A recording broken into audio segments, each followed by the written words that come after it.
ఈరోజు మనం ఒక కొత్త అధ్యాయాన్ని ఆరంభించబోతున్నాము. శ్రీమద్ భాగవతంలో 3వ స్కందంలో 29వ అధ్యాయం. చాలా ముఖ్యమైన అధ్యాయం. ఇందులో మనందరూ సాధక భక్తులకి నేర్చుకోవడానికి, భక్తి మార్గం, ముఖ్యంగా భక్తి తత్వాలని అర్థం చేసుకోవడానికి ఇది ఇక్కడ అధ్యాయం పేరే అలా ఉంది. కపిలముని ఈ యొక్క శుద్ధ భక్తి గురించి, భక్తి యొక్క మార్గం గురించి విస్తృతంగా విశ్లేషణం చేసి వర్ణిస్తారు కపిలముని. ఎందుకంటే దేవహూతి కొన్ని ప్రశ్నలు అడుగుతుంది. ఆ ప్రశ్నలు ఏంటో ఈరోజు చూద్దామంట. ఆ ప్రశ్నలకు మొదటి జవాబు యొక్క ఉత్తరం కూడా ఈరోజే చూడడం ఆరంభిద్దాం. నెక్స్ట్ క్లాస్లో కంటిన్యూ చేద్దామంట దాన్ని. అలా దేవహూతి 3 ప్రశ్నలు అడుగుతుంది. ఒకటి భక్తి గురించి, ఒకటి కాలం గురించి, ఇంకోటి జన్మమృత్యు గురించి, వీటి ప్రభావం గురించి, వీటి గురించి ఉల్లేఖించమని, ఎక్స్ప్లెయిన్ చేయమని అడుగుతుంది విస్తృతంగా కపిలమునిని. అందుకని కపిలముని రకరకాల ఈ 3 ప్రశ్నలకి రకరకాల విధాలుగా సంపూర్ణంగా విశ్లేషణాత్మకంగా సమాధానం ఇస్తారు. ముఖ్యంగా ఈరోజు మనం చూడబోయేది ఏంటంటే భక్తి మార్గానికి సంబంధించిన శుద్ధ భక్తి కాకుండా మిశ్రణ భక్తి 3 రకాలు, ఇంకా దాని కాంబినేషన్స్ 81 రకాలు అవుతాయి మొత్తం. ఈ రకరకాల భక్తులు, వాళ్ళ భక్తి, వాటి గురించి చర్చించుకుందామంట. మొదటి ప్రశ్నకు సమాధాన మార్గంగా మంగళాచరణ చేసుకుని మొదలు పెడదాం. ఓం అజ్ఞానతిమిరాంధస్య జ్ఞానాంజనాశలాకయ చక్షోరున్మిళితం యేన తస్మై శ్రీగురవే నమః. శ్రీచైతన్యమనోభీష్టం స్థాపితం యేన భూతలే స్వయం రూపః కదా మహ్యం దదాతి స్వపదాంతికం. వందేహం శ్రీగురూన్ శ్రీయుతాపదకమలం శ్రీగురూన్ వైష్ణవాంశ్చ శ్రీరూపం సాగ్రజాతం సహగణ రఘునాథాన్వితాంతం సజీవం సాద్వైతం సావధూతం పరిజనసహితం కృష్ణచైతన్యదేవం శ్రీరాధా కృష్ణపాదాన్ సహగణ లలితా శ్రీవిశాఖాన్వితాంశ్చ. నమావోం విష్ణుపాదాయ కృష్ణప్రేష్టాయ భూతలే శ్రీమతే భక్తివేదాంత స్వామినతి నామినే. నమస్తే సారస్వతే దేవే గౌరవాణి ప్రచారిణే నిర్విశేషః శూన్యవాది పాశ్చాత్యదేశతారిణే.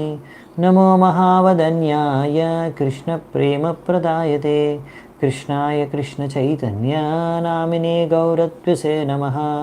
హే కృష్ణ కరుణా సింధో దీనబంధు జగత్పతే గోపేశ గోపికా కాంత రాధాకాంత నమోస్తుతే. తప్తకాంచన గౌరాంగీ రాధే వృందావనేశ్వరి వృషభానుసుతే దేవి ప్రణమామి హరిప్రియే.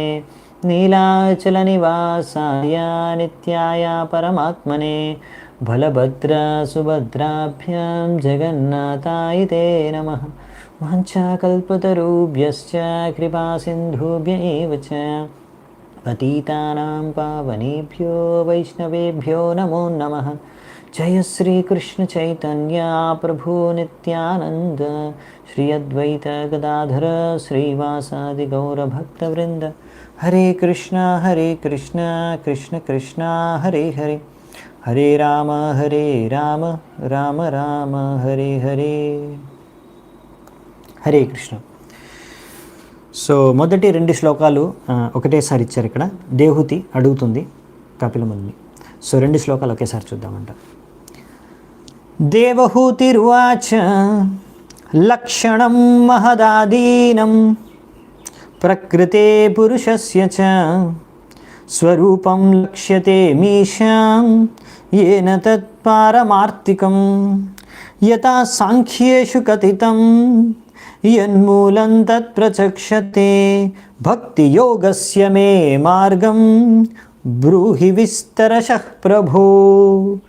బ్రూహి చెప్పండి, విస్తరశః ప్రభు విస్తృతంగా చెప్పండి. దేని గురించి? భక్తి యోగస్య మే మార్గం, ఈ భక్తి యోగం అనే మార్గాన్ని గురించి మీరు విస్తృతంగా చెప్పండి. ఎందుకంటే యథా సాంఖ్యేషు కథితం, ఇంతకుముందు మీరు సాంఖ్యయోగం ప్రకారంగా ఎన్నో విషయాలు చెప్పారు.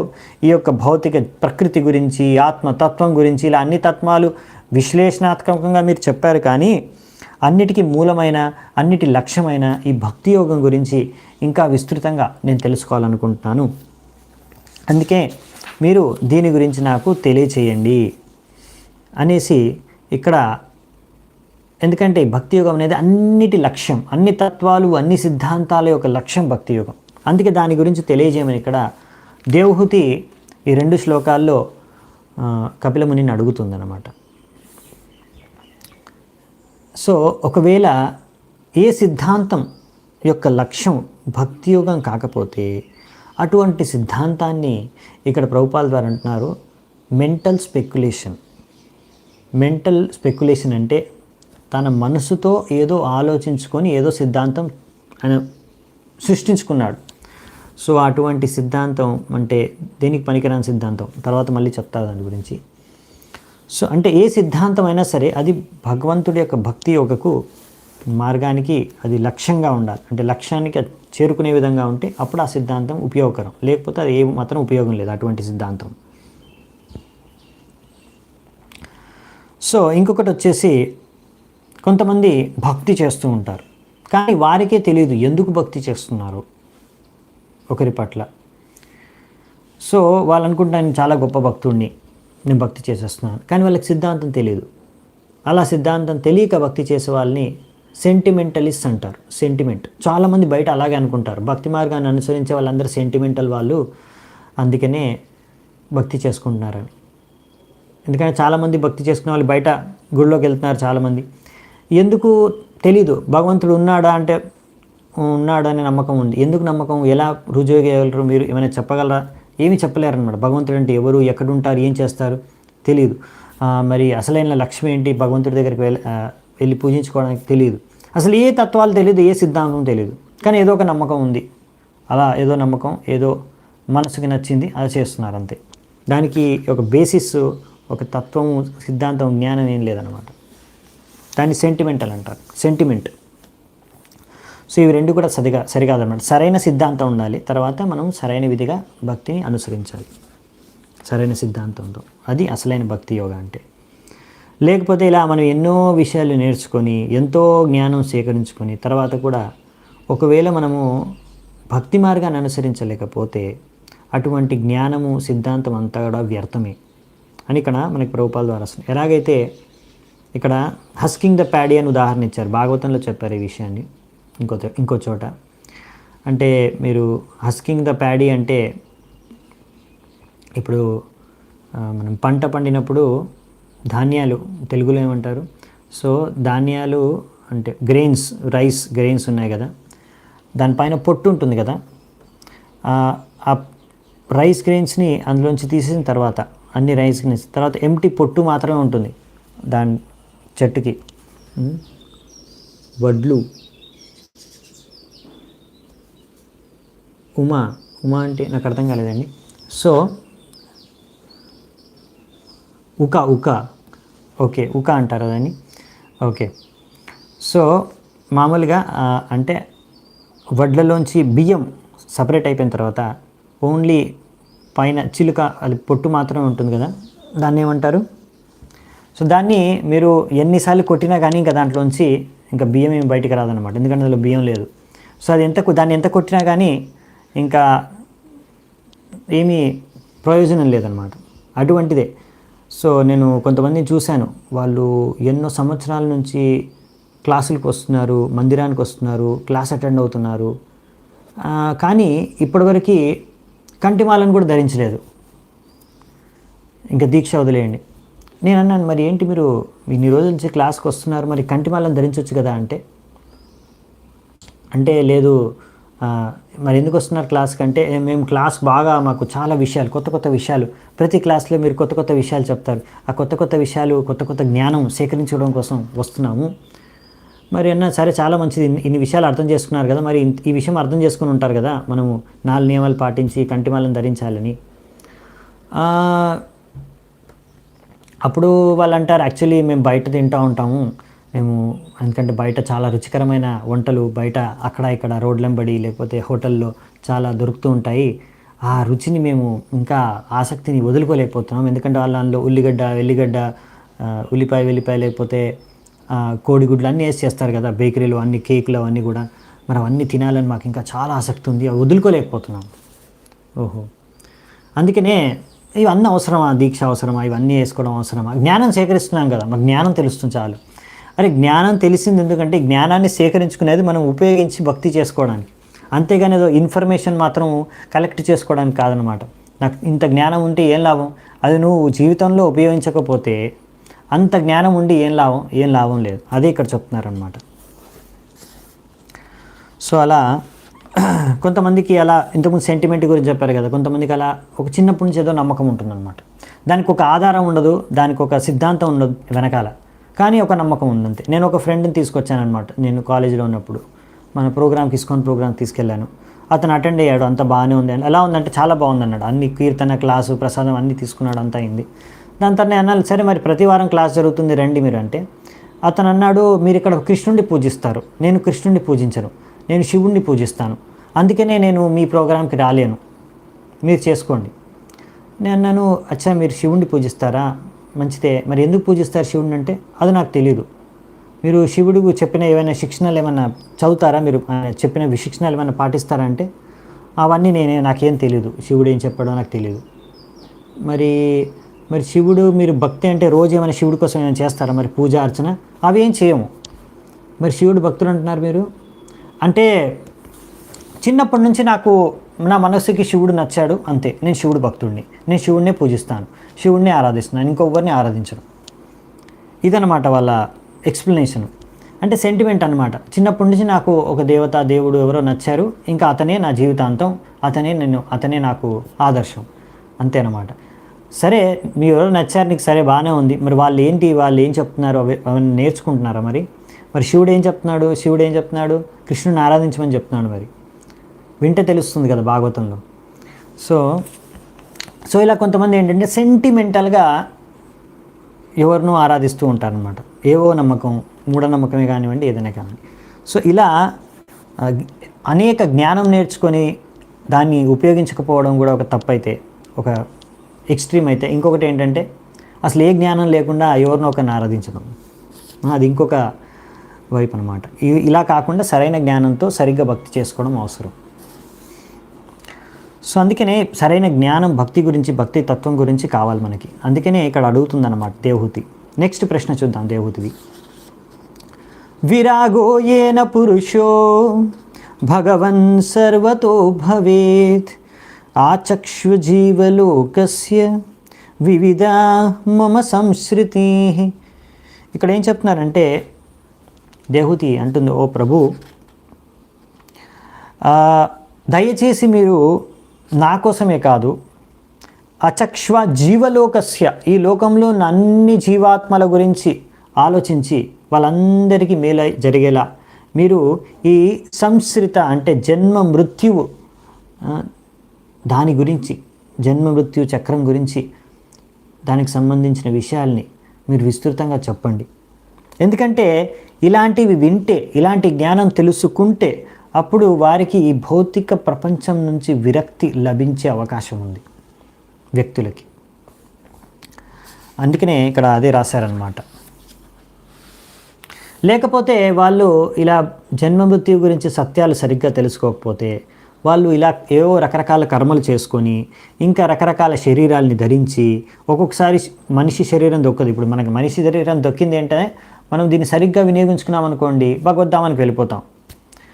లేకపోతే కనీసం ప్రయత్నిస్తే కనుక అట్లీస్ట్ నెక్స్ట్ టైం మళ్ళీ మనిషి శరీరం దక్కే ఛాన్స్ ఉంది. కానీ మనం అలా మనిషి శరీరం దేనికోసమైతే మనకి ఇచ్చారో దాని ప్రయోజనం తెలుసుకోకుండా, దాని ప్రకారం మనం నడుచుకోకుండా కుక్కలు పిల్లులు చేసే పనులు చేస్తే మనకు నెక్స్ట్ జీవితంలో మరి కుక్క పిల్లి శరీరం ఇచ్చేస్తారనమాట. సో అది నరకంతో సమానం. సో అలా జనాలు తెలియకుండా ఏవో కర్మలు చేసుకొని రకరకాల కష్టాలు అనుభవిస్తున్నారు, రకరకాల శరీరాల్లో ధరించి రకరకాల జన్మలు తీసుకొని. అందుకనే ఇంకా ఎలా అసలు ఏ జన్మ ఏ శరీరం ఎవరికి ఎలా దక్కుతుందనే విషయాన్ని ఇంకా విస్తృతంగా వచ్చే అధ్యాయంలో కపిలముని చెప్తారు, అప్పుడు మనం చర్చించుకుందామంట. సో అందుకనే ఈ విషయం తెలుసుకోవడం అవసరం వ్యక్తులకని ఇక్కడ అడుగుతుందన్నమాట దేవహూతి ప్రశ్న. కాలస్యేశ్వర రూపస్య పరేషాం చ పరస్యతే స్వరూపం బత కుర్వంతి యద్ధేతో కుశలం జనాః. ఇంకేం చెప్తున్నారంటే ఇక్కడ ఇంకేం అడుగుతున్నారంటే దేవహూతి, అంతేకాకుండా ఈ కాలస్యేశ్వర రూపస్య, మీరు కాల రూపంలో ఈశ్వరుడు, మీరు కాల రూపంలో అవతరిస్తారు. ఈ మీ యొక్క రూపమే కాలము. సో ఈ యొక్క శాశ్వతమైన కాలము గురించి దాని గురించి మాకు చెప్పండి. ఎందుకంటే దాని ప్రభావం కారణంగానే జనాలు అప్పుడప్పుడు పుణ్యకార్యాలు కూడా చేస్తూ ఉంటారు. ఒక అతన్ని నేను కలిశాను మొన్న, మందిరానికి వచ్చారు మా మందిరంకి. అతనితో మాట్లాడుతున్నాను. అతను గొప్ప వ్యక్తి అన్నమాట బయట ప్రపంచంలో. So celebrity type. సో ఆయనను అడిగాను అనమాట, మీరు మరి దర్శనం చేసుకుంటారా, భగవంతుడి దర్శనము అంటే నేను చేసుకోను అన్నాడు. ఎందుకు అంటే మరి మందిరానికి వచ్చారు వాళ్ళు, ఇక్కడ జస్ట్ నాకు ఎవరో చెప్పారు ఇక్కడ ప్రాంగణము, ఇక్కడ ఎన్విరాన్మెంట్ అట్మాస్ఫియర్ బాగుంటుంది అని, అందుకే నేను ఇక్కడికి వచ్చాను. నన్ను సరే మీరు మందిరానికి వెళ్ళి దర్శనం చేసుకుంటే పర్వాలేదు, నాకేం ఇంట్రెస్ట్ లేదన్నా. నేను అన్నాను మీరు భగవంతుడిని నమ్ముతారా అంటే లేదు నేను నమ్మను అని చెప్పాడు.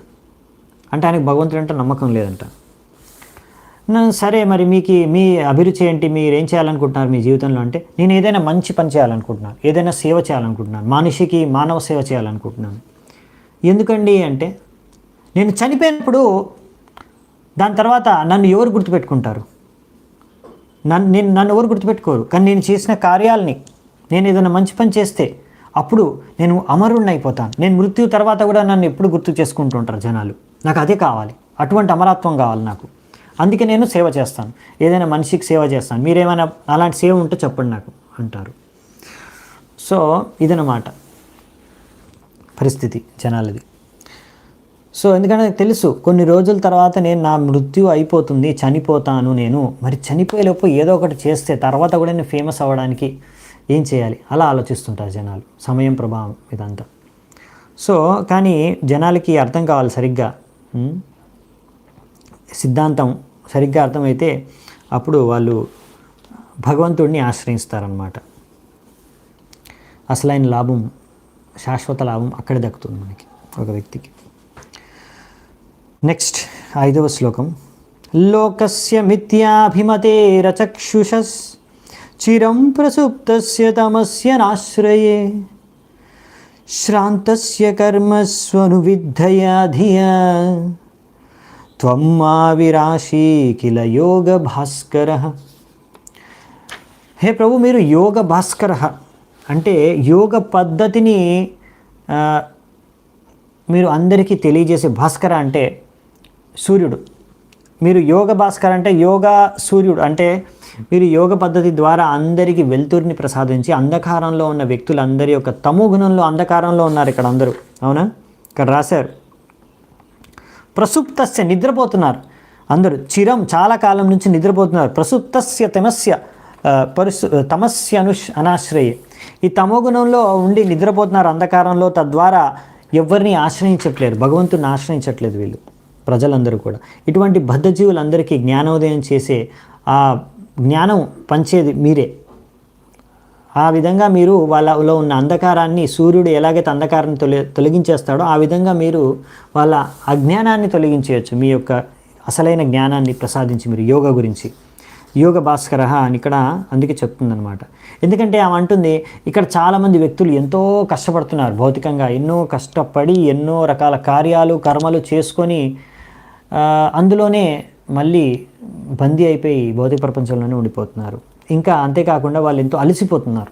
చాలామంది ఏదో సమస్య వస్తుంది, జీవితం అన్నాగా ఎన్నో సమస్యలు వస్తుంటాయి. వాళ్ళు ఏం చేస్తారు, ఆ సమస్యను పరిష్కరించుకోవడం కోసం ఎంతో ప్రయత్నం చేస్తారు. దాని తర్వాత అది పరిష్కారం అయిపోతుంది, కాసేపు అయినా ఇంకో సమస్య వస్తుంది, మళ్ళీ దానికోసం ప్రయత్నిస్తూ ఉంటారు. సో అలా ప్రయత్నించి అలసిపోతారు. అది పరిస్థితి ఇవాళ రేపున్న వ్యక్తులది. మరి దీనికి ఉపశమనం ఏంటి అంటే కృష్ణ భావనామృతం. కృష్ణ భావనామృతాన్ని ఎప్పుడైతే వాళ్ళు స్వీకరిస్తారో అప్పుడే వారికి ఇటువంటి సమస్యల నుంచి ఉపశమనం లభిస్తుంది అని ఇక్కడ ప్రభుపాల ద్వారా రాశారు. సో ఇవి మరి దేవహూతి యొక్క ప్రశ్నలు, వాటి యొక్క ఉద్దేశం ఇక్కడ దేవహూతి చెప్పింది. ఎందుకంటే వీళ్ళందరూ ఇలా అంటే ఇది దేవహూతి యొక్క అనుకంప, దేవహూతి యొక్క దయ అనమాట.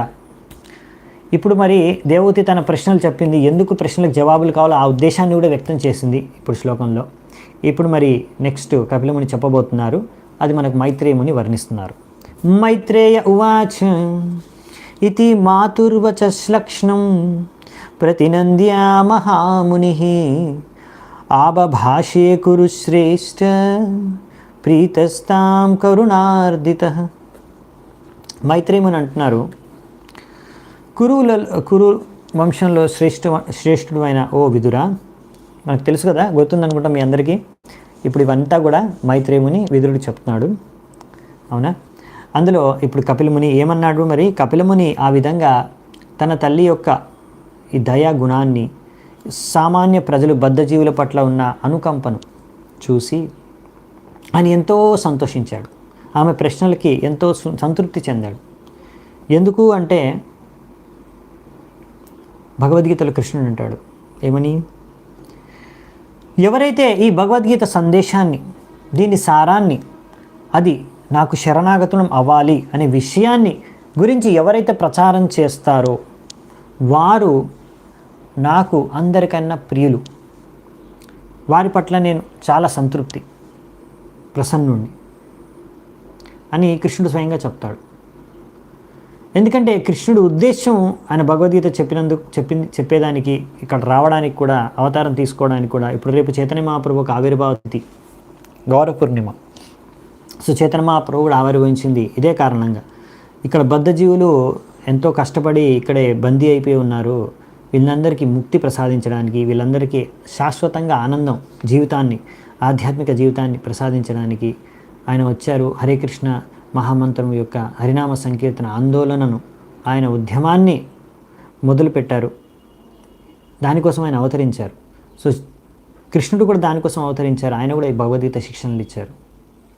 సో ఇది భగవంతుడి యొక్క కృప, దయ. సో అటువంటి భగవంతుడి యొక్క ఈ ఉద్దేశాన్ని, భగవంతుడి యొక్క ఇదే ముఖ్యమైన ఉద్దేశం భగవంతుడికి, ఈ భగవంతుడి యొక్క ఉద్దేశాన్ని పూర్తి చేయడానికి ఎవరైనా ప్రయత్నిస్తే భగవంతుడు వారి పట్ల ఎంతో ప్రసన్నుడు. అందుకే ఇక్కడ ఈమె అడిగిన ప్రశ్నల ద్వారా అందరికీ మేలు జరగబోతుంది బద్ధజీవులుగా అనేసి ఇక్కడ కపిలముని ఆ ప్రశ్నలు విని ఆమె యొక్క ఉద్దేశాన్ని అర్థం చేసుకొని ఆమె పట్ల ఎంతో సంతృప్తి చెందారంట. సో ఇప్పుడు కపిలముని చెప్పబోతున్నారు. శ్రీ భగవానువాచ భక్తి యోగో బహువిధో మార్గేర్భామిని భావ్యతే స్వభావ గుణమార్గేణ పుంసాం భావో విభిద్యతే. ఇక్కడ ఏం చెప్తున్నారు కపిలముని, ఓ దేవహూతి, ఈ భక్తి యోగో బహువిధో, ఈ భక్తి యోగం బహువిధాలుగా ఉంటుంది. అదేంటండి, భక్తి ఒకటే కదా శుద్ధ భక్తి అంటే, ఇక్కడ శుద్ధ భక్తి గురించి చెప్పట్లేదు, మిగతా భక్తి గురించి. మిగతా భక్తి ఏంటంటే స్వభావ గుణ మార్గేన, రకరకాల వ్యక్తులు రకరకాల గుణాల యొక్క ప్రభావంతో, రకరకాల స్వభావాలతో అనుసరించే భక్తి బహువిధాలుగా ఉండవచ్చు అని చెప్తున్నారు ఇక్కడ. పుంసాం బహో విభిద్యతే. సో ఇలా మనుషులు అంటే భక్తి, శుద్ధ భక్తి అయితే ఒకటే. మనకు ఆ శుద్ధ భక్తి అంటే ఏందనేది మనము నెక్స్ట్ క్లాస్లో చూసుకుందామంట, అది తర్వాత చెప్తారు.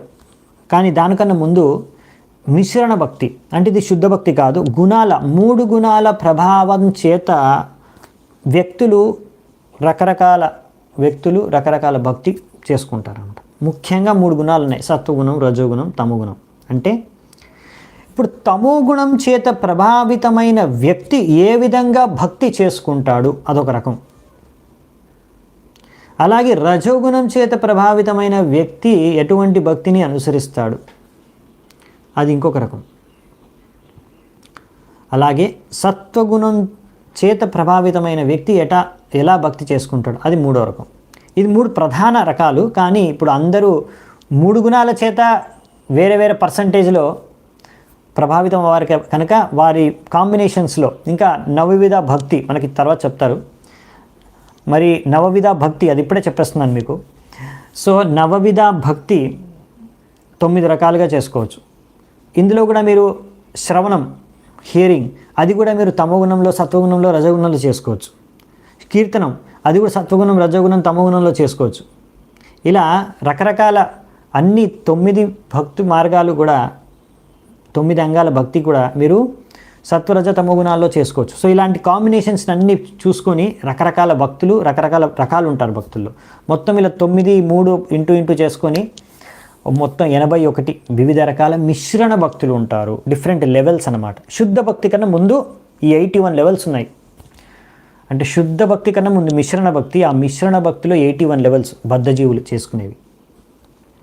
సో ప్రధానంగా 3 కాబట్టి ఈ 3 కాంబినేషన్స్తోనే 81 వరకు వస్తాయి కనుక ఈ ప్రధాన 3 రకాల భక్తుల్ని ఇక్కడ 8, 9, 10వ శ్లోకాల్లో వర్ణించారు. ఇవి చూసుకొని మనం ముగిద్దామంటే ఈరోజు చర్చ.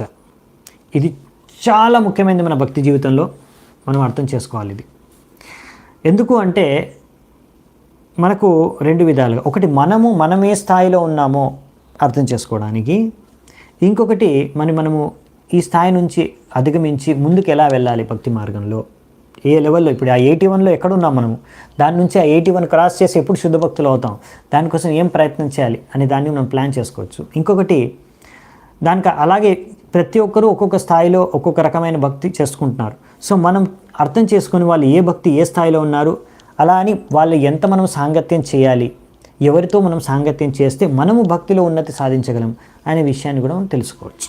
సో ఇది ప్రాక్టికల్, మనం భక్తి చేసుకోవడానికి చాలా ఉపయోగకరమైన శిక్షణ అనమాట. ఈ 3 శ్లోకాలు అర్థం చేసుకుంటే మీకు చాలా చాలా లాభం అవుతుంది. అభిసంధాయ యో హింసాం దంభం మాత్సర్యమేవ సంరంభీ భిన్న దృగ్భావం మయి కుర్యాత్ స తామసః. తామసః అంటే తమో గుణంలో ఉన్న వ్యక్తి భక్తి చేసుకుంటాడు. అతనికి ఉన్న లక్షణాలు ఏంటంటే, తమో గుణంలో ఉండేవాడికి అతని లక్షణాలు ఏంటంటే హింస చేస్తాడు ఇంకొకరి పట్ల. దంభం అంటే ఎంతో పొగరు. మాత్సర్యం అంటే ఇంకొకరిని చూస్తే అసూయ, ద్వేషం. ఇలా ఇంకా ఎన్నో కోపాన్ని, ఆగ్రహాన్ని కూడా వ్యక్తం చేస్తాడు. ఇటువంటి వ్యక్తి ఇంకా ఒక స్పెషల్ క్యారెక్టరిస్టిక్ అనమాట, చాలా స్పెషల్. దీన్ని అర్థం చేసుకోవడం చాలా ఇంపార్టెంట్. ప్రభుపాదుల వారు చెప్తారు అది భిన్న దృక్ అంటే ఒక సపరేటిస్ట్ మెంటాలిటీ. ఈ సపరేటిస్ట్ మెంటాలిటీ ఏంటో కూడా చర్చించుకుందామంట. సో ఇది తమో గుణంలో ఉండే భక్తి అంట. భక్తి శుద్ధమే, కానీ చేసుకునే వ్యక్తి తమో గుణంలో ఉండడం కారణంగా అతను చేసుకునే భక్తి తమో గుణంలో ఉండే భక్తిగా మారిపోయింది అనమాట. అలా సో ఇది తమో గుణంలో భక్తుడు. మరి అందులో సెపరేటిస్ట్ మెంటాలిటీ భిన్న దృక్ అంటే ఏంటంటే, ఆయన భగవంతుడి ఇంట్రెస్ట్ సపరేట్ అనమాట. ఇప్పుడు మనము మీకు గుర్తుంటే లాస్ట్ క్లాస్లో చర్చించుకున్నాము, సమాధిలో యోగి అత్యున్నత స్థాయిలో శుద్ధ భక్తుడు చేరుకునే స్థాయిలో ఏంటంటే అతని ఉద్దేశము భగవంతుడి ఇచ్చ అతని ఇచ్చ అయిపోతుంది, భగవంతుడి ఉద్దేశం అతని ఉద్దేశం. అంటే ఆ ఇద్దరి యొక్క ఉద్దేశం కానీ ఇద్దరి యొక్క ఇంట్రెస్ట్ కానీ ఒకటైపోతుంది. అదే ఏకత్వం అని మనం చర్చించుకున్నాం. అది ఉన్నతమైన స్థాయి. సో ఇక్కడ ఏంటంటే సంపూర్ణంగా భిన్నంగా ఉంటారన్నమాట. భగవంతుడి ఉద్దేశం ఏంటో దాంతో మనకి సంబంధం లేదన్నమాట ఈ వ్యక్తికి, తమో గుణంలో ఉండే వ్యక్తి. 3 గుణాల్లో వాళ్ళకి ఇందులో ఇంకెక్కువ ఉంటుంది. సో ఇక్కడ ఏంటంటే ఆయన భగవంతుడు, మరి భగవంతుడి ఉద్దేశం మనకి ఎలా అర్థమవుతుందండి? భగవంతుడి యొక్క ప్రతినిధి. భగవంతుడు తన ప్రతినిధి ద్వారా, గురువుల ద్వారా తన ఉద్దేశాన్ని, తన ఇచ్ఛను వ్యక్తం చేస్తారు మనకి. సో ఆ విషయం అంటే ఈ వ్యక్తులు ఏంటంటే అలా భగవంతుడి యొక్క ప్రతినిధులని కానీ, భగవంతుడు యొక్క ప్రతినిధులైన శిక్షా గురువు కానీ, దీక్షా గురువు కానీ, వీళ్ళకి ఏమాత్రం వాళ్ళు చెప్పే వినరు, వాళ్ళకి సమర్పించుకోరు. ఇంకా వాళ్ళ ఇచ్చ ఏంటంటే వాళ్ళకి భిన్నంగా ఉంటుంది. అంటే గురువుగారు ఒకటి చెప్తే శిష్యుడు ఇంకోటి చేస్తాడనమాట. ఎందుకంటే ఇతని ఉద్దేశం వేరు కదా. సో ఉద్దేశమే వేరనమాట. భక్తి చేసుకుంటున్నాడు, 16 మాలలు జపం చేస్తున్నారు, 4 నియమాలు పాటిస్తున్నారు, కానీ వాళ్ళ ఉద్దేశం వేరన్నమాట. వీళ్ళకి ఉండే లక్షణాలు ఏంటండి చూశారు కదా. పొగరు అంటే నేనే గొప్ప, నేను చాలా గొప్ప భక్తుడిననే పొగరు అనమాట. ఇక్కడ రాశారు, అది నేను చెప్పట్లేదు నా సొంతంగా, ఒక్క వాక్యం కూడా నా సొంతంగా చెప్పట్లేదు. ప్రభుపాదుల వారు ఇక్కడే వర్ణించారు తాత్పర్యంలో, మీరు చూసుకోవచ్చు ఇదే శ్లోకం తాత్పర్యంలో. వాళ్ళు ఏంటంటే ఇలా భగవంతుడికి ఆరాధించుకుంటారు కానీ లోపల చాలా పొగురు, నేనే గొప్ప భక్తుడిని, నేనే బాగా భక్తి చేస్తున్నాను అని ఒక గొప్పతనం, అతనే గొప్పగా ఫీల్ అయిపోతూ ఉంటాడు. ఇలా చాలామంది మీరు చూడొచ్చు. వాళ్ళు జూనియరే కావచ్చు, సీనియరే కావచ్చు. వాళ్ళు 1 సంవత్సరంలో నుంచి భక్తి చేసుకుంటూ ఉండవచ్చు, 30 సంవత్సరాల నుంచి భక్తి చేసుకుంటూ ఉండొచ్చు. కొంతమంది కొత్త వాళ్ళు కూడా అలా అనుకుంటారు, కొంతమంది పాత వాళ్ళు కూడా అనుకుంటారు నేను 30 ఏళ్ళ నుంచి భక్తి చేస్తున్నాను, నేనే గొప్ప, నేను ఎంతో సీనియర్, నేను చాలా గొప్ప భక్తుడిని అని ఫీల్ అయిపోతూ ఉంటారు లోపల. సో ఇంకా మీరు అర్థం చేసుకోవచ్చు, ఇంకా అదొకటి దంభం, అలాంటి ప్రవర్తన తీసుకొస్తుంది వాళ్ళలో. అలాగే మాత్సర్యం అంటే ఎనివి, అసూయ అంటే ఇంకొకరు బాగా భక్తి చేస్తుంటే తట్టుకోలేరనమాట చూసి. ఒక వ్యక్తి చాలా సీనియర్ అనమాట, అతను చూశాడు, అతనికన్నా జూనియర్ భక్తుడు బాగా మంచి క్లాస్ ఇస్తున్నాడు. సో అందరు పొగుడుతున్నారు. సో ఈ సీనియర్ భక్తుడు ఆ జూనియర్ భక్తుడిని సైడ్కి పిలిచి, ఏంటి నువ్వు బాగా క్లాస్ ఇస్తున్నావు అనుకుంటున్నావా, నువ్వు చెత్త క్లాస్ ఇచ్చావు అనేసి అంతగా నువ్వు పొంగిపోకు అని అతనికి క్లాస్ పీకుతున్నాడు. తర్వాత నేను సీనియర్ని చెప్తున్నాను నీ యొక్క మంచి కోసం అని. ఎందుకంటే తట్టుకోలేకపోతున్నాడు. అరే అతను నా తర్వాత వచ్చేసి నాకన్నా బాగా క్లాస్ ఇచ్చేస్తున్నాడు, తట్టుకోలేడు అనమాట, అసూయ. సో ఇలాంటివి అనమాట. అంటే 16 మాలలు జపం చేస్తున్నారు, 4 నియమాలు పాటిస్తున్నారు, కానీ వాళ్ళ ఒక వ్యవహారం ఇలా ఉంటున్నాడు. ప్రతి ఒక్కరు చెప్తాడు, అతను ఉన్నాడు చూసావా, అతను మొన్న వచ్చాడు, బాగా క్లాస్ ఇస్తున్నాడేమో కానీ అతను వేస్ట్, వేరే దగ్గర నుంచి కాపీ కొట్టి చెప్తున్నాడు. ఏదో ఒకటి చెప్తాడనమాట, నిందించడం, అసూయ, ఇంకా ఆ విధంగా ఇంకొకరిని హింస అంటే ఎలాగైనా సరే వాడిని హాని చేయాలని, అతన్ని పైకి రాకుండా, అతను ముందుకెళ్లకుండా సేవలో ఏదో ఒక బాధ కలిగించాలి, లేకపోతే అతని జీవితంలో ఏదో ఒకటి అలా ఉన్నారండి. కొంతమంది భక్తులు ఇంకో భక్తులు మర్డర్ కూడా చేయించేశారు. మీరు ఆశ్చర్యపోరు. ఎందుకంటే ఇది తమో గుణంలో చేసుకునే వాళ్ళ భక్తి అనమాట. ఇలా జరుగుతుంది కూడా. నేను వాస్తవం విషయాలు చెప్తున్నాను, ఏమీ భయపడకండి. అందుకనే విశ్వనాథ్ చక్రవర్తి ఠాకూర్ అంటారు ఏమని, వైష్ణవ, నేను ఇంగ్లీష్లో చదివి మీకు తెలుగులో ట్రాన్స్లేట్, వైష్ణవ who is not of good character should be avoided. అందుకే మనము వైష్ణవుల్లో ఇలా రకరకాల భక్తులు ఉంటారు. అందుకే మనము చూసి ఇతని ఈ రకమా, తమో గుణంలో కొంచెం ఎక్కువ ప్రభావితమైనట్టున్నాడు ఈ వ్యక్తి, మనం కొంచెం దూరంగా ఉండాలంట అతనికి. ఎవరు చెప్తున్నారు? విశ్వనాథ్ చక్రవర్తి ఠాకూర్. మరి ఏమంటారంటే అదే మన ఆచార్యులు చెప్పిందే మనకు ఎన్నోలో అంటే భక్తిరస అమృత సింధు, ఉపదేశామృతంలో ఈ విషయాలు కూడా చెప్పారు. మళ్ళీ భాగవతంలో మళ్ళీ కూడా వస్తాయి, ఇంకో చోట కూడా, ఇక్కడ కూడా వచ్చాయి.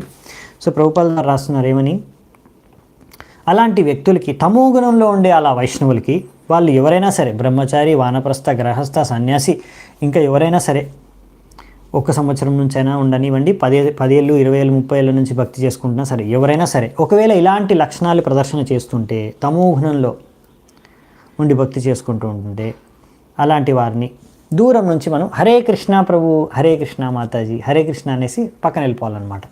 ఎక్కువగా వాళ్ళతోని సాంగత్యం చేయకూడదు అనేసి ప్రభుపాద వారు చెప్తున్నారు. One should not keep company with such a Vaishnava who is in mode of ignorance. ఎందుకంటే అతను తమో గుణంలో ఉన్నాడు. అంటే వైష్ణవులు కూడా తమో గుణం వైష్ణవులు ఉంటారు, రజోగుణం వైష్ణవులు ఉంటారు, సత్వగుణం వైష్ణవులు ఉంటారు, శుద్ధ భక్తులు ఉంటారు, శుద్ధ వైష్ణవులు ఉంటారు. సో ఇలా కేటగిరీస్ ఉంటారనమాట. ప్రతి ఒక్కరు అదేంటి ప్రభుజీ, అందరూ భక్తులు, అందరూ 16 మాలలు చేస్తున్నారు, అందరూ 4 నియమాలు పాటిస్తున్నారు, అందరూ ఒకటే కదా ప్రభుజీ, అందరినీ సమాన దృష్టితో చూడాలి కదా. బట్ కాదు, అదే ఇక్కడ చెప్తున్నారు. అందుకే మీరు భాగవతం క్లాస్లో ఇదే నేర్చుకోవాలి. అందుకనే ఇంకా మనం బద్ధవస్థలో ఉన్నాం కనుక, సో మనము సరిగ్గా భక్తి మార్గంలో ముందుకు వెళ్ళాలంటే మనమున్న స్థాయిని మనం గ్రహించి, మనం ఇంకా ఎక్కడున్నాం, మనం ఇలాగే ఉన్నామా, మనం ఇదే కేటగిరీకి చెందిన వాళ్ళమా, మనము ఎప్పుడు ఇంకొకరిని నిందించడం, ఇంకొకరి కాళ్ళు లాగడం, ఇలాంటివన్నీ చేస్తూ ఉంటామా, ఇంకొకరిని హింసించడం, భక్తుల్ని ఇంకొకరి బాధ కలిగించడం, ఇటువంటి పనులన్నీ మనం చేస్తూ ఉంటామా, ఆలోచించుకోవాలి. ఇంకొకటి, అలా చేసే వాళ్ళకి దూరంగా ఉండాలి మనం. సో ఇది తమో గుణంలో. మరి రజోగుణంలో చూద్దామండి. విషయానభిసంధాయ యశ ఐశ్వర్యమేవ అర్చాదావర్చయేద్యో మాం పృథగ్భావస్స రాజసః. సో వీళ్ళు అర్చన, భగవంతుడికి విగ్రహారాధన కూడా చేస్తారు, కానీ ఇంకా వీళ్ళకి పృథగ్భావ, వాళ్ళ భావన పృథగ్భావన అంటే సపరేటిస్ట్ మెంటాలిటీ మాత్రం ఇంకా ఉంది. సో ప్రభుపాద వారు ఈ చెప్తున్నారు, ఈ సపరేటిస్ట్ అనేది బాగా అర్థం చేసుకోండి మీరు. భిన్న త్రిక్ అని ముందు శ్లోకంలో చెప్పారు, ఈ శ్లోకంలో పృథగ్భావ అని కూడా వర్ణించారు. ప్రభుపాదులు అంటున్నారు దీన్ని బాగా అర్థం చేసుకోండి. అంటే భగవంతుడికి భిన్నమైన ఆలోచన, భగవంతుడి ఉద్దేశం నుంచి భిన్నంగా ఉంటుంది వీళ్ళ ఉద్దేశం. అదేంటండి, భగవంతుడి ఇక్కడ అర్చ విగ్రహాన్ని ఆరాధించుకుంటున్నారంట, అలాంటి వారు కూడా రజోగుణంలో ఉండొచ్చు అండి. చెప్పాక నవవిధ భక్తిలో ఒక విధి. సో నవవిధ భక్తులు ఏ భక్తి మార్గాన్ని అనుసరించినా అందులో 3 గుణాల వాళ్ళు మీరు దొరుకుతారు. సో అలా మీరు భగవంతుడికి అర్చన చేసుకునే భక్తుడు కూడా ఇలా రజోగుణం చేత ప్రభావితమై ఇక్కడ ఒక ఉదాహరణ చెప్తున్నాం అంతే. భౌతిక భోగవృత్తి కలిగి ఉంటుంది వీళ్ళకి, రజోగుణం చేత ప్రభావితమైన వారికి. ఇంకా ఇక్కడ ఏమి ఇచ్చారంటే ఐశ్వర్యం, వాళ్ళకి యశస్సు కావాలి, ఫేమస్, ఖ్యాతి కావాలి, ఇంకా ఐశ్వర్యం, డబ్బు కావాలి, సంపత్తి కావాలి, భోగించడానికి వస్తువులు కావాలి. సో వాళ్ళకి ఏంటంటే భోగవృత్తి, ఎంజాయ్మెంట్, పూజల ప్రతిష్ట, ఇవి వీళ్ళు ఆశిస్తున్నారు అన్నమాట. ఇందుకు వీళ్ళు భక్తి చేసుకుంటున్నారు, 16 మాలలు జపం చేస్తున్నారు, 4 నియమాలు పాటిస్తున్నారు. దాంతోపాటు వాళ్ళకి ఇంకేం కావాలి? ఖ్యాతి. వాళ్ళకి అన్నారనుకోండి, ప్రభుజీ మీరు కొద్దిగా సేవ చేయండి అని, వాళ్ళు ఆలోచిస్తారు, ఈ సేవ చేస్తే నాకేం లాభం దొరుకుతుంది, నాకు ఖ్యాతి పెరుగుతుందా, నాకు భోగించడానికి ఏమైనా దొరుకుతుందా? ఏమి దొరకదా? అయ్యో ఇది ఈ సేవ చేస్తే ఎవరికి తెలీదా, ఫేస్బుక్లో యూట్యూబ్లో నేను పెట్టుకోలేనా, ఇంకా ఇటువంటి సేవ చేసి ఏం లాభం? సో అలా అన్నమాట. అంటే వాళ్ళు భక్తి ఎందుకు చేస్తున్నారంటే అక్కడ ఏదో భౌతిక లాభాన్ని ఆశించి వాళ్ళు భక్తి చేస్తున్నారు. సో ఇదన్నమాట. మీరు ఆశ్చర్యపోకూడదు, మీకు తెలియకపోతే నేను చెప్తున్నాను. ఇలా అన్ని నవవిధ భక్తుల్లో ఇలాంటివి ఉంటాయి. అంటే ఇప్పుడు ఇక్కడ శ్లోకంలో అయితే ఇక్కడ అర్చయేద్యో మాం, భగవంతుడి విగ్రహాన్ని అర్చన చేసుకుంటూ కూడా రజోగుణంలో ఇలా భోగించే భోగవాసనతో వాళ్ళు అర్చన చేసుకోవచ్చు. అంటే పూజారి భగవంతుడిని ఆరాధించుకొని అనే ఉద్దేశం, ఎందుకు భగవంతుడు పూజారి ఆరాధించుకుంటాడు, ఈ 3 ఉదాహరణ తీసుకొని చెప్తున్నాను, ఎవరిని ఉద్దేశించి కాదు. కానీ ఇవన్నీ నేను ప్రాక్టికల్గా చూశాను, చూడండి ఏం చెప్పట్లేదు, అంటే ఇలాంటివన్నీ సంభవం అనే చెప్తున్నాను. సో వాళ్ళ ఆశ ఏంటంటే, ఓ పూజారిగా నేను సేవ చేస్తే అందరూ నన్ను చూసి, ఓ భగవంతుడు పూజారి సేవ చేస్తున్నాడు, ఎంత గొప్ప, మీరు ఎంత గొప్పవాళ్ళండి, ఎంత అదృష్టవంతులండి, చాలా గొప్ప. సో అలా ఒక ఖ్యాతి అనేది వాళ్ళకి దొక్కుతున్నాడు, అందరూ వాళ్ళని చాలా సన్మానిస్తారు. ఎందుకు? ఈయన భగవంతుడు పూజారి కదా, భగవంతుడికి అర్చన చేస్తున్నాడు, రోజు ఆరతిస్తున్నాడు, భగవంతుడికి అభిషేకం చేస్తున్నాడు. సో జనాలకి ఏంటంటే బాగా సన్మానిస్తారు ఆ వ్యక్తిని. సో ఆ వ్యక్తి, అందరు నాకు బాగా సన్మానం ఇస్తారు పూజారి సేవ చేస్తే, చాలా మంచిది. అదే టాయిలెట్ క్లీన్ చేస్తే ఎవరన్నా నన్ను సన్మానిస్తారా? చీపురు పట్టుకొని టెంపులాలు ఊడిస్తే నన్ను ఎవరైనా సన్మానిస్తారా? అదే అర్చన సేవ చేస్తే అందరూ నన్ను సన్మానిస్తారు, నేను ఈ సేవ చేస్తాను, చాలా బాగుంది, నాకు ఈ సేవ చాలా ఇష్టం, నాకు అదనమాట వాళ్ళ ఉద్దేశం. లేకపోతే అలా ఖ్యాతి, లేకపోతే సంపద. ఒక్కొక్కసారి చాలామంది భగవంతుడి సేవకు అనేసి పూజారికి ఇస్తూ ఉంటారు డబ్బులు.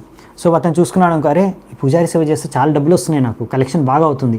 అదే నేను టెంపుల్ ఊడ్చాను అనుకోండి, లేకపోతే ఎక్కడో టాయిలెట్ క్లీన్ చేశాను అనుకోండి, నాకు డబ్బులు ఇస్తారు, ఎవడివ్వడు. అదే పూజారి సేవ చేస్తే చాలామంది డబ్బులు ఇస్తున్నారు, చాలామంది దక్షిణ ఇస్తున్నారు నాకు, లేకపోతే భగవంతుడి సేవకని ఇస్తున్నారు. సో చాలా డబ్బులు వస్తున్నాయి నాకు, సో సంపాదించుకోవడానికి మంచి మార్గం అనుకుంటారు, అందుకే అర్చన చేసుకోవచ్చు కొంతమంది. లేకపోతే భోగవృత్తి అంటే తినడానికి మంచి వస్తువులు దొరకవచ్చు, మంచి ఆహారం దొరకవచ్చు, మహాప్రసాదం మొత్తం మందే, నేను భగవంతుడు నైవేద్యం పెట్టడం, తర్వాత మొత్తం ప్యాకింగ్ చేసుకొని మనమే తినడం, మంచి తినడానికి బాగా దొరుకుతుంది. లేకపోతే చాలామంది మంచి మంచి గిఫ్ట్స్ ఇస్తారు మనకి. సో ఇలా ఏవో భోగించడానికి వస్తువులు దొరుకుతాయనే ఉద్దేశం. సో ఇలాంటివన్నీ కొంతమంది కొట్టుకుంటారు కూడా పూజారిలో ఒక్కొక్కసారి, మహాప్రసాదం గురించో లేకపోతే దక్షిణ గురించి. సో ఇటువంటి దీనికోసం ఎంతగా దిగజారిపోకూడదు అన్నమాట. సో ఇలాంటి భక్తి ఏంటంటే రజోగుణం చేత ప్రభావితమైన వ్యక్తి. సో భక్తిని ఉపయోగించుకుంటున్నారు, భక్తి మార్గాన్ని ఉపయోగించుకుంటున్నారు, కానీ ఉద్దేశం ఏంటంటే భోగవృత్తి. నెక్స్ట్ సమయం అయిపోతుంది. లాస్ట్ శ్లోకం ఈరోజుకి 10వ నంబర్ శ్లోకం. సత్వగుణం చేత ప్రభావితమై చేసుకునే భక్తి. కర్మ నిర్హారముద్దిశ్య పరస్మిన్ వా తదర్పణం యజేద్ యస్తవ్యమితి వా పృథగ్భావస్స సాత్వికః. అదేంటండి సాత్విక భక్తి, సత్వగుణం చేత ప్రభావితమైన భక్తి కూడా మిశ్రణ భక్తేనా? అవును. ఎందుకంటే ఇక్కడ కూడా వాళ్ళకి పృథగ్భావ ఇచ్చారు, ఇక్కడ ఆ శబ్దం చూడండి, పృథగ్భావ అనే శబ్దం ఉంది ఇక్కడ. సో వీళ్ళకి కూడా సపరేటిస్ట్ మెంటాలిటీ ఏంటంటే, వీళ్ళకి భగవంతుడి ఉద్దేశం క్లియర్, అవునా, కానీ భగవంతుడి ఉద్దేశంతో సంబంధం లేదు వీళ్ళకి. వీళ్ళేంటంటే, అమ్మో నేను ఈ కర్మ బంధనాల్లో బందీ అవ్వకూడదు, మళ్ళీ ఇక్కడ ఈ బందీ అవ్వకుండా ఉండడానికి నేను నా ధర్మం ప్రకారం, నా ఆశ్రమం, నా యొక్క వర్ణం ప్రకారం నేను బ్రాహ్మణున్నా, క్షత్రియున్నా, వైశ్యున్నా, శూద్రున్నా, లేకపోతే బ్రహ్మచారిన, వానప్రస్థన, గ్రహస్థన, సన్యాసిన చూసుకొని దాని ప్రకారంగా నా యొక్క కర్తవ్యం ఏంటి, నా కర్తవ్య పాలన చేసి నాకు వచ్చిన కర్మాన్ని అన్నీ కూడా, ఫలాన్ని కూడా భగవంతుడికి అర్పించేస్తాను. ఇది నా డ్యూటీ. ఇది చేసేస్తే నాకు ఇంక ఏ పాపం తగలదు, ఇంకా నాకు ఏ కర్మబంధంలో నేను చిక్కుకోను, నేను ముక్తున్నైపోతాను, నాకు ఈ యొక్క కష్టాల నుంచి, ఈ యొక్క భౌతిక ప్రపంచం నుంచి ముక్తి లభిస్తుంది. ఇది ఆశించి అతను ఇదైనా ఈ చేతనతో అతను భగవంతుడికి అన్ని సమర్పించుకుంటున్నాడు. కర్మార్పణం అని ప్రభుపాల్ వారు ఇక్కడ రాశారు. సో ఈ విధంగా, కానీ ఇక్కడ భగవంతుడి కోసం, భగవంతుడిని ప్రేమ, భగవంతుడి సేవ అనేది ముఖ్యమైన లక్ష్యం కాదనమాట. ముఖ్యమైన లక్ష్యం ఏంటంటే నాకు ఈ కష్టాల నుంచి, లేకపోతే ఈ కర్మఫలాల నుంచి ముక్తుడవ్వాలి. కర్మ నిర్హారం ఉద్దేశ్య, ఇది ఉద్దేశం. ఉద్దేశ్యం అంటే ఉద్దేశం. ఏ ఉద్దేశం? కర్మ నిర్హారం, ఈ కర్మఫలాల నుంచి నేను ముక్తుడవ్వాలి అనే ఉద్దేశం అన్నమాట. సో ఇదండి ముఖ్యంగా 3 రకాల ప్రధానంగా ఉండే భక్తులు. కానీ నవవిధ భక్తి చెప్పాం కదా ముందు కూడా, ఇక్కడ మళ్ళీ ప్రభుపాల్ ద్వారా అదే, అంటే మళ్ళీ అంటే ఇదే రాశారు, ఇదే ముందు చెప్పేశాను నేను. సో ఈ విధంగా, సో ప్రతి ఒక్కటి కూడా మనము శ్రవణం, కీర్తనం, స్మరణం, వందనం, దాస్యం, సాఖ్యం, ఆత్మనిధి అన్నీ కూడా మనము సత్వ, రజ, తమో గుణాలతో చేయొచ్చు అంట. ఎవరైనా అనుకోవచ్చు, అదేంటి ప్రభుజీ జపం ఎలా రజగుణంతో చేస్తామంటే, జపంలో కూడా చాలామంది అందరికి తెలిసే విధంగా, నీకు తెలుసా 64 మాలల జపం చేస్తున్నాను నేను, ఈరోజు 30, ఈరోజు 70, ఇన్ని మాలల జపం అందరికి చెప్పుకుంటూ చేస్తూ ఉంటాను అనమాట. ఎందుకు అంటే ఖ్యాతి కావాలి, ఓ ఈ భక్తుడు ఇన్ని మాలల జపం చేస్తాడు డైలీ, అందరికి తెలవాలి. సో జపం చేసుకుంటూ కూడా రజోగుణంలో జపం చేసుకోవచ్చు, అవునా? సో ఆ విధంగా తమోగుణంలో కూడా జపం చేయవచ్చు. కొంతమంది ప్రార్థన, నేను ఈరోజు 10 మాలలు ఎక్స్ట్రా చేస్తాను, ఎందుకు? అతనికి ఏదో కీడు జరగాలి అని కోరుకుంటూ, భగవంతుడిని కోరుకుంటూ జపం చేస్తారన్నమాట. అలా కొంతమంది భక్తులు ఉన్నారు, మీకు తెలియదేమో, నేను చూశాను అలాంటి భక్తుల్ని కూడా. నేను ఈరోజు ఎక్స్ట్రా మాలలు జపం చేస్తాను, అతనికి ఎలాగైనా సరే ఈ పదవి దక్కకూడదు, ఎలాగైనా సరే అతని సేవలో ప్రాబ్లం రావాలి, అతని జీవితంలో సమస్య రావాలని కోరుకుంటూ కొంతమంది భక్తులు 10 మాలలు ఎక్స్ట్రా జపం చేస్తారు. సో తమోగుణంలో చేసే జప, లేదా నిద్రపోతూ జపం చేస్తూ ఉంటారు, అలా చాలా తమోగుణంలో చేసే జపాలు కూడా ఉంటాయి. సో అందుకనే మనము అర్థం చేసుకోవాలన్నమాట. సో రకరకాల భక్తులు ఉంటారు, రకరకాలు ఉంటాయి. మొత్తం ఇలా కేటగిరీస్ మొత్తం ఈ 3, 9 విధాలు ఇంకా అవన్నీ మిక్స్ చేసి మొత్తం 81 రకాలు ఉంటాయని ఇక్కడ మరి ప్రభుపాల్ ద్వారా రాశారు. మన ఆచార్యులు చెప్పిన విషయం ఇది. సో మరి శుద్ధ భక్తి అంటే ఏంటండి? ఆ విషయం మనం నెక్స్ట్ క్లాస్లో చర్చించుకుందామంట. కానీ రేపు కాదు, ఎల్లుండి. రేపు గౌర పూర్ణిమ. రేపు గౌర పూర్ణిమ కనుక చైతన్య మహాప్రభు యొక్క బాల్యలీలల్ని చర్చించుకోద్దాం అని ఆలోచించాను రేపొద్దున.